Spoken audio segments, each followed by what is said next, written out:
All right, Bridget, thank you very much for being willing to talk about Virginia Physicians for Women and share some of the best practices here at your practice. Happy to do so.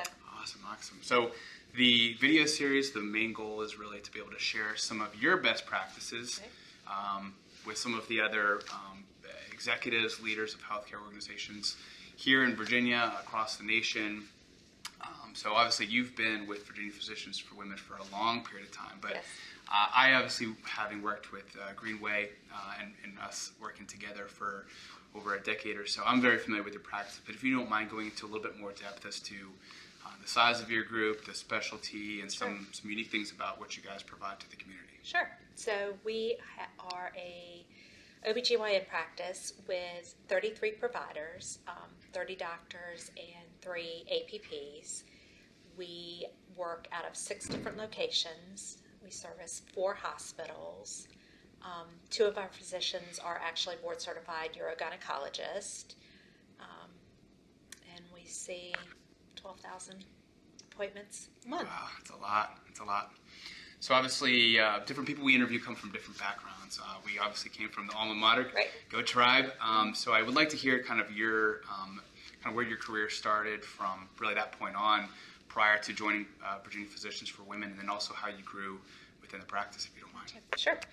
When I graduated from William & Mary with a degree in religion, Ooh, okay. I started working with a solo practitioner, and he grew his practice a little bit, and then we merged in with a larger practice, and I just kind of learned a little bit of everything. I've worked on the clinical side, I have worked the front desk, scheduling, business office, HR, and just kind of grew into finally COO.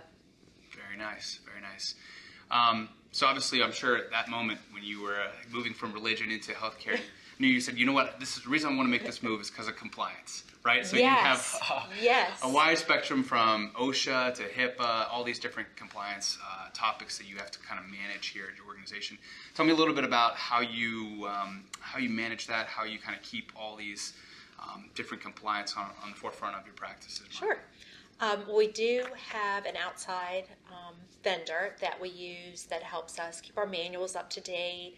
They do mock audits of each office every year, kind of walk us through anything that would be an issue with the CDC or with OSHA. They're also there for the questions about the really bizarre things that happen that you have questions about. And then we do a lot of training throughout the year with employees. Any issue that comes up, we try to educate everybody on maybe what happened, what could have happened, and just make sure everybody's aware of the necessity of protecting patients' privacy and their health information. Okay. You bring up a good topic, which is outsourcing or leveraging a partner to be able to hand you with that. Which you could do for any number of different services that Right. you might or may not have in-house. Talk to a little bit about technology. When it comes to keeping things in-house versus outsourcing them, when it comes to IT, when it comes to security, data backups, tell me a little bit about maybe some plans or objectives and goals that you guys set, and then how do you kind of weigh the two options? So it's a lot of weighing the benefits and risks. We, for a while, had our servers in-house at one location and realized that anything that happened to that location would take down the whole practice until you could get back up and running. So we did move all of our servers off-site to a bunker with the help of an IT vendor that we work with. We also used to handle our IT ourselves in-house, but it's just impossible nowadays to be able to keep up to date with all of the regulations and certifications and networking technology and skills that are needed. So we have some people in-house that help hands-on, know a little bit, and then can work with the IT vendor over the phone to handle things, and then they take care of our big issues. Very nice. And I'm sure they do a lot to help kind of supplement what you guys are trying to really push forward as an organization. But how do you, I guess, keep up to date with industry trends, or especially around technology, or it's constantly changing. Yes. Even when it comes to some of the technology you guys use for document patient visits. I mean, how do you stay up to date on some of the industry trends, especially around technology? It's a never-ending battle. You use different forums that you can join. MGMA puts out information. I use our IT vendors a lot, and I do count on them to help us become aware of new trends that are out there, new cyber security issues, and just to help us move forward in a reasonable way that makes it possible for the staff to work, but also keeps us safe and compliant. Sure. And along those lines, you bring up risk, right? So technology being one of those, Yes. I think, as much as you want to maybe try a new device or try something new here at the practice, there's always a risk associated with that. Right. I wasn't sure, sharing with some of those new administrators or, new chief operating officers, how do you weigh risk in any of these decisions, whether to outsource or technology or anything like that? Where does risk come into play? Risk comes into play. I mean, you have to know what the worst case scenario would be should something happen. But then you have to keep in mind, you have to keep working as a practice. You have to be able to function. And so it's a matter of figuring out what the risks are, the reputational risks if you had to report a breach, the financial risks of something happening, offset against day-to-day activity. Okay. I'm sure there's maybe something when you're working with the partners, you have to kind of make a strong business case in many scenarios. Are those situations tough, or do they give you a lot of trust and leeway eventually that maybe you would have earned over a period of time? Gotcha. Our providers are pretty good. Our board does trust the management staff because our goal is to take care of all of that for them so that they can see patients and bring in revenue. And so our goal is to make life as easy for them so that they can see patients and not have to worry about the rest of it. And they've learned to trust that we've got their best interest at heart, because bottom line, it comes down to our interest too. Sure, of course. Maybe that's a good transition to kind of talk about some of the physician relations. Obviously, you have some physicians who see up to 60 patients per day, yes. Which, obviously the topic of physician burnout comes about. You also have, with 33 providers, you have a lot of dynamic between, more established physicians, younger physicians who might be a little bit more eager to do some unique type of services. I mean, how do you, I guess when it comes to the physician relationship, I mean, how do you kind of keep everyone pretty happy with each other and excited to pursue new things, or I guess how do you manage those different personalities? Gotcha. Like I said, we try to do what we can for them so that they can practice medicine. And we also have learned, our culture here is that if we know we've hired good physicians with good medical skills, then they can practice medicine sort of as they feel is appropriate. Obviously, there are limits to that. But if somebody has something new they want to try out, we'll do an analysis of cost-benefit analysis and give it a try and let them try it out.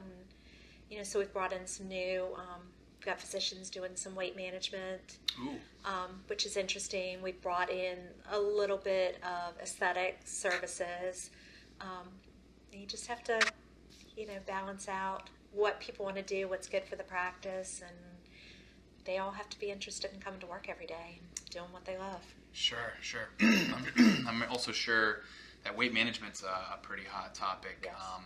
I think even some behavioral health is another one. Are you guys doing anything around behavioral health in the OBGYN space? Having done the cost-benefit analysis on that, we did not find that would be profitable for us.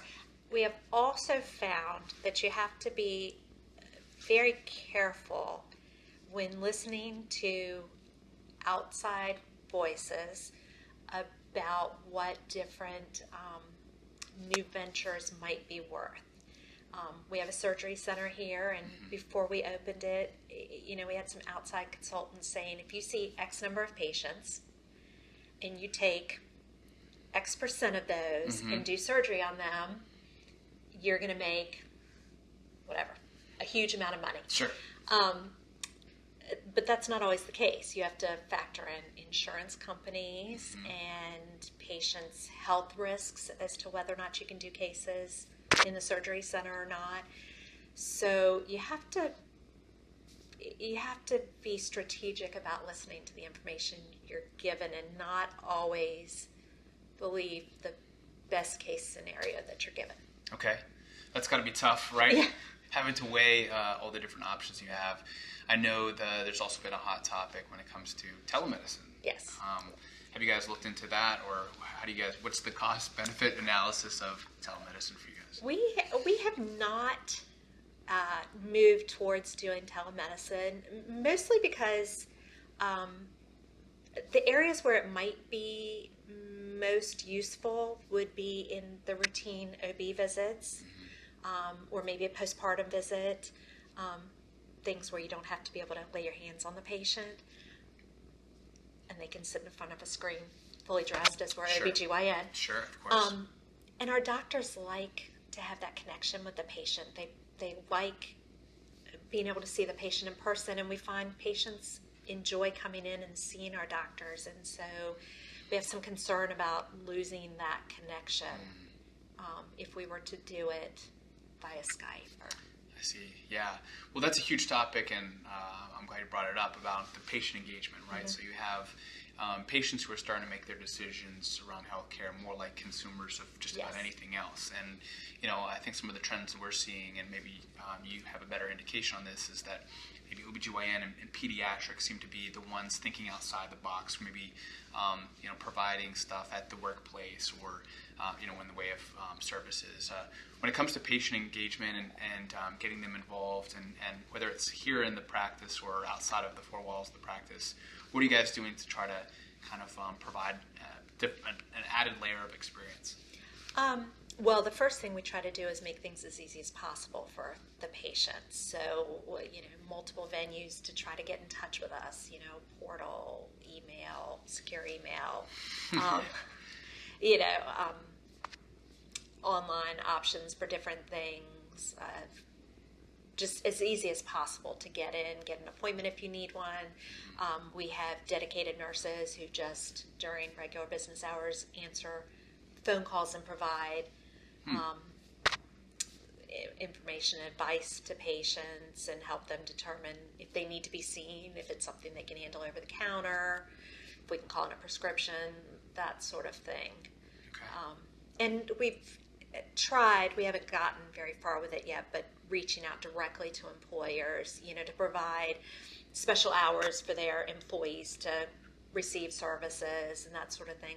It's a little bit more difficult in the as we're doing preventive services at that point. Sure. So it's a timing issue with the insurance company when their services are allowed based on last date of service. So it's a little bit more convoluted, but it's something we're working towards. Sure. Well, it brings up another good topic around value-based medicine in the OBGYN space. And I know you guys don't have a lot of Medicare, but what does value-based medicine mean to an OBGYN?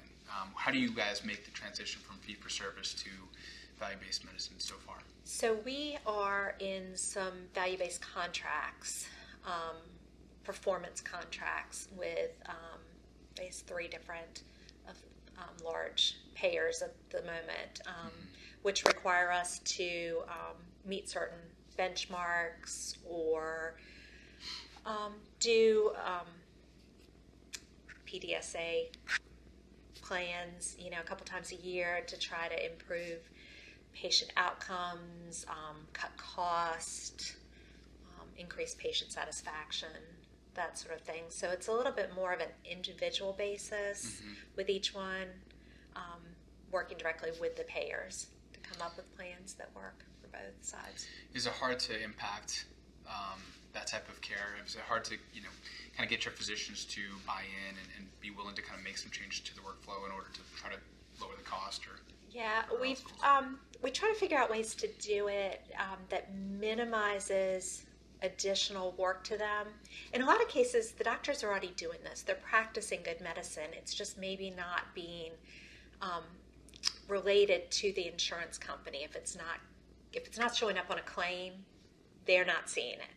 So sometimes it's a matter of figuring out how to make sure the insurance companies are aware that you're doing these different things, like doing a depression screening on every postpartum patient. So we implemented that, and turns out most of them were doing it in their own way. It just wasn't necessarily being documented in a capturable field, so once we started finding a way to capture that data, we're at 97% of the patients are having that done. And most of the ones that aren't, there's some other issue going on, or it was already addressed before they had their baby that there were issues or whatever. So, Sure. That's a good point. I'm sure that helps also with negotiating contracts with those payers, having that data available. When it comes to kind of going back to patients, obviously, getting paid for those patient visits are great, and adding those services are great. But is there anything you guys do specifically to market to trying to bring in new patients, or trying to whether it's referrals and referral management, or trying to provide being maybe advocate in the community? I know different breast cancer awareness, and I don't know what all are you guys doing to try to attract new patients? So we do several things. This has been the year of the community. So we have made a really concerted effort this year to be active in different community events and have our physicians out there. And patients really like seeing their physicians out in the community. It makes them feel like they're real people. It's kind of like being a kid and seeing your teacher, like seeing your teacher out, it's my teacher. We go to an event and have our pop-up there, 10 up, and people walk by and all that, oh, that's my doctor, that's my doctor, that's my doctor. They just love doing that. So we do those events out in the community. We've got a great marketing team, so we definitely use social media. That's where things are right now. And, other than paying somebody to do the marketing, it's basically free to do that. And the more you engage your patients, the more response you get, the more shares you get, all of that. And anytime we put anything out about the docs, it's well-liked, well-viewed. We luckily have a really good reputation, which definitely helps. And then we do work with the physicians to make sure we're closing the loop and getting reports back to physicians anytime they refer a patient to us, so they can feel confident. And like I said, the goal is to make it easy. I want a physician's office to be able to call us and 3 minutes later hang up the phone, having gotten the patient an appointment, made sure all the information both sides needed was provided, and the patient can leave the office with that appointment date in hand. So it's all about making it easy. Good. You mentioned year of the community. Yes. There's obviously some of the hot topics when it comes to community is the LGBTQ community, and I'm sure that has some type of impact on the OBGYN specialty specifically. I'd love to kind of hear what kind of changes you guys are making, or how you're accommodating to obviously a type of patient that is becoming a lot more common. So we try to do some education with our staff to make sure they are best able to respond to people's needs. And the LGBTQ community would be another facet of the community to help. We have some physicians that are more versed maybe in some of the issues, the needs of that community, and so our staff is aware who they are, so they can help guide patients that way if need be. And we just really want to be inclusive of everybody. Everybody's here for a reason. Nobody comes to the doctor because they have nothing better to do. They all have a reason to be here, so we just try to be accepting and happy to see everybody. Yeah, good. So we've touched on a lot of things, some that are required, like compliance and technology. We've touched on some when it comes to increasing your revenue, whether it's offering new services or attracting new patients. But curious, I mean, there are a lot of different ways you can improve by increasing that revenue.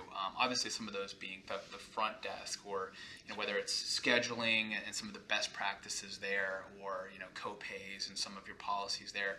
Can you talk a little bit about some of maybe the front office first, and then we'll kind of get into a little bit of the back office. But what are some ways that you, through best practices, have been able to maybe move the needle a little bit on the revenue brought in? Sure. Well, we obviously do eligibility for every patient that's being seen to make sure they have insurance coverage and that it's active. Patients. Do you mind? No. Do you run that batch, or a couple days before, or a day of? We tend to run it the night before. Okay. And then if it hasn't cleared, then we run it when they check in, or if they're new insurance, that kind of thing. So everybody before they are seen has that run. And most of them you can do kind of almost automated. Some of them do require picking up the phone, and our business office helps out with that. But we do verify all insurances before anybody is seen.